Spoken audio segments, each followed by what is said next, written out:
Ken Chan handa ng sumuko sa otoridad upang linisin ang kanyang pangalan.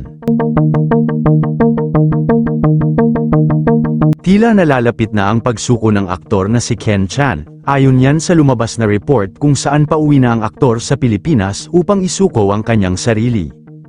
Kung matatandaan, kinasuhan si Ken Chan ng multi-million syndicate estafa ng kanyang kasosyo sa negosyo. Bago pa man mahuli ng otoridad si Ken ay nakalipad na ito papuntang Thailand at doon nagtago ang aktor-businessman. Ang huling namataan si Ken sa Thailand ay nakikipagbasaan siya sa fiesta doon. Una nang binahagi na balita ng pambansang columnist na si Manay Christy Permin na sobrang payat na ni Ken Chan sa Thailand kung saan siya naninirahan at halos kalbong-kalbo na ang itsura nito doon. Ang trabaho raw ni Ken doon ay waiter sa isang bar pero maliit lang raw ang sahod at panggastos lang talaga nito sa pang-araw-araw na pamumuhay doon.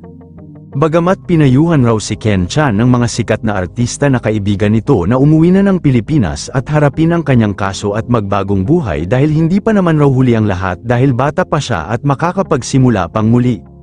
Mas lalong umugang ang balita na magbabalik na sa Pilipinas si Ken matapos ang 3 taon na walang paramdam. Ang Facebook account ni Ken Chan ay nagbahagi bigla ng kanyang post na wave na emoji at pinalitan na rin niya ang kanyang cover photo.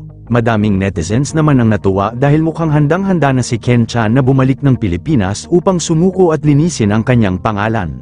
Dapat raw ay hindi na sinayang ni Ken Chan ang 3 taon na pagtatago nito sa ibang bansa upang hindi makulong. Dapat raw noong una pa lang ay sumuko na siya at nakipagtulungan sa pulisya sa kasong ikinaso sa kanya, dahil naniniwala ang madami na inosente talaga siya at biktima lang din ng iba pang kasosyo nito sa kanilang negosyo na restaurant. Kung kayo ang tatanungin si Ken Chan ba ay walang kasalanan, comment mo sa ibaba ang iyong sagot. Huwag kakalimutan i-like ang video na ito. Maraming salamat po sa panunood.